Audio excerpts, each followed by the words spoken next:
Hello, Blair One Taco coming to you live from Dubai. And we are with the one and only Alex. How are you doing, Alex? I'm amazing. Thank you so much for having me here. Yes, I brought you to my 23rd floor suite here at the Financial District Towers. Host 1 Inch is renting the building from me.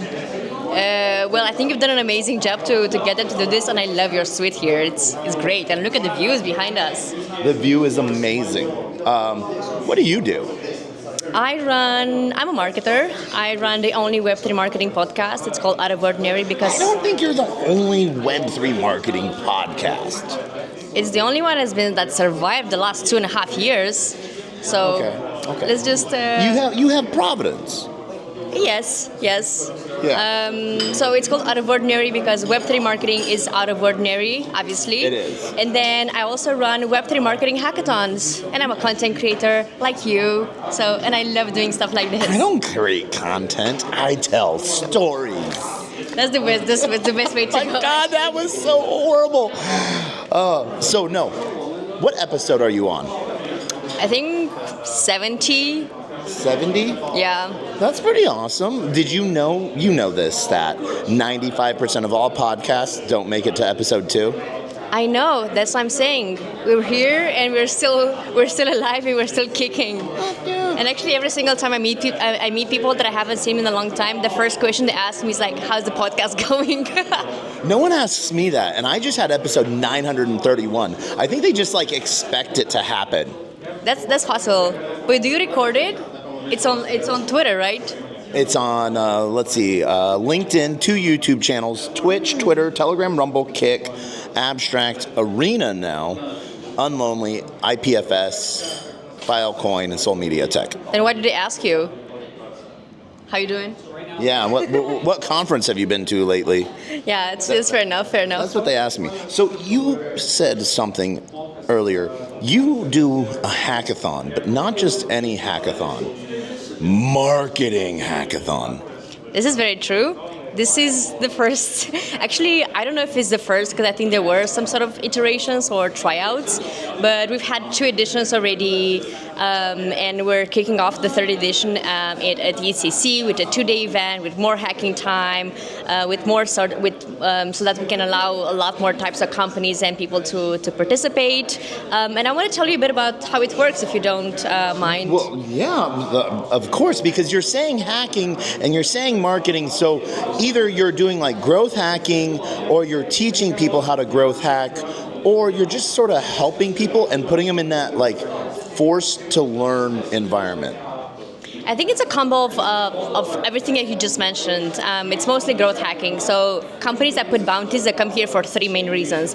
One of them is that they need help. They need marketing help. They need go-to-market strategies. They need content creation. They need anything when it comes to marketing-related stuff, because maybe they don't have, or they want to use it that as a case study, or they want to see how users would actually use their tool, and so on and so forth. There's a variety of reasons why people would do that.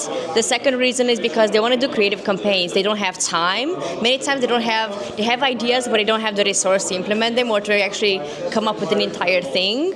One of the most creative things we had is to rebrand Web3, and another one was to market Web3 as if it's 1992. So I think that was pretty interesting. What was the rebrand of Web3? Was it Third Web? No, actually, I think there were about 20 applications for that. Okay. So everybody came up with their own twist. And then the third big reason is because companies might want to hire, and it's the easiest and cheapest way probably to do something like this, mostly because you put a bounty, you already know who's working on that, what's their capacity, what's their skills. If they win the bounty, you can hire them. You can also meet them face to face. So it's a lot, the time span, it's a lot quicker and it's a lot cheaper, and yeah. Well, and it's almost sort of more fun too, because you might say all right, we want a campaign that includes dogs or something like that, and you get to sort of see people's creativity what can you do with like just like some pencils and straws and a dog? And you get to see all of you probably have good mentors that help people sort of see different aspects, and you help projects sort of like connect with, maybe not, because there's a lot of PR firms out there that are like, hey, give us 10 grand a month and who knows what will happen. But then you have like community members that are making memes and like they're some of the best marketers out there. So any shout outs that you want to give? What do you mean? I don't know. Is there anyone from the last hackathon that you were like, you're a rock star? Actually, I want to say, yeah, Katya is actually around here. She came to the first hackathon in Bangkok, and she was like, oh, I'm so shy, I've never done this before. In the second event in Denver, not only she won a bounty of 2K, she killed it, like the sponsor was super happy with it, but she also landed a job. So I think like, Wait, Katya, you're amazing. People really get work here in Web3? Yeah. Sometimes they do, and it's really fast and easy to hire them at the hackathon. It is. Hackathons and hackathons are amazing. I'm going to end it at that. I can't say anything better than that.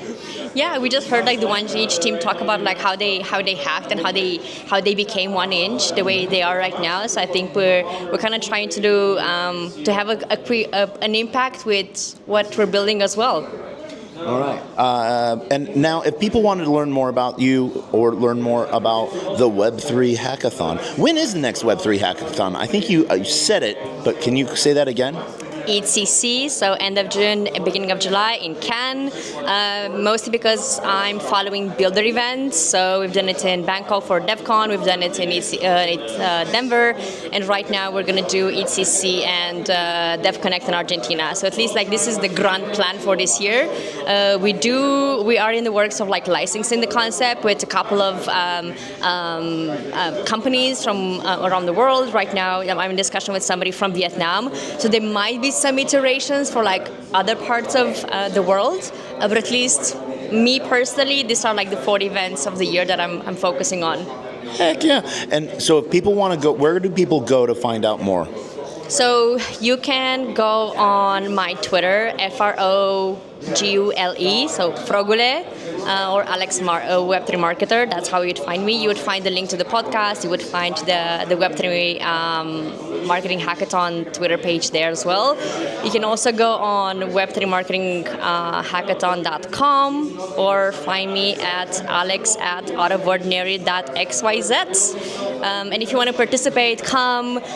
We tripled the amount of people that came from the first event to the second, from 60 to 160 people, which was insane, with a submission rate of 70%, which is pretty unheard of in hackathons. And if you want to sponsor, of course, come and... What? You mean I could go find fresh talent that could design campaigns for my project if I simply followed you on the interwebs? Yes, pretty much. I have an amazing community, and I think for the first event, I haven't said this anywhere. So like, if you want some like Taco Alpha? Yes, Taco Alpha. For the ECC event, I'm actually planning a 2-day event, and I'm actually also bringing developers because we already have a bunch of developers coming. But I think that we should put their skills to the better use, let's say, so that they can also develop like marketing tools or stuff that would actually help everybody improve either dashboards or onboarding situations or anything of this sort. So very, very excited. Awesome. And we will see you next time. Thank you, Takas. Appreciate it.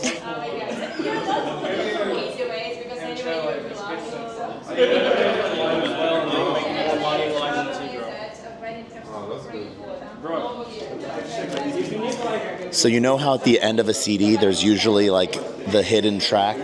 This is what this is for those that have stayed on long enough. You weren't prepared for that. No. But I do remember CDs. I'm from that era though. All right, so here's a really horrible question to ask you.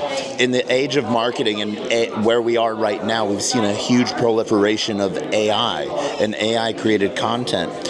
Do you think it has a place, or do you think it's cringe, and like not even cringe, but like, or do you think it helps creatives create new things?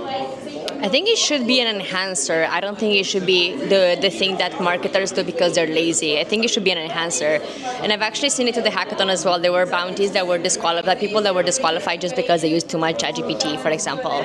Well, anyone should be disqualified if they use ChatGPT, in my opinion. For sure, for sure. Use Venice. Well, AI-related stuff, but I do believe like AI has a really good place if used properly. So I personally, I'm not afraid of it. Awesome. Now it really is the And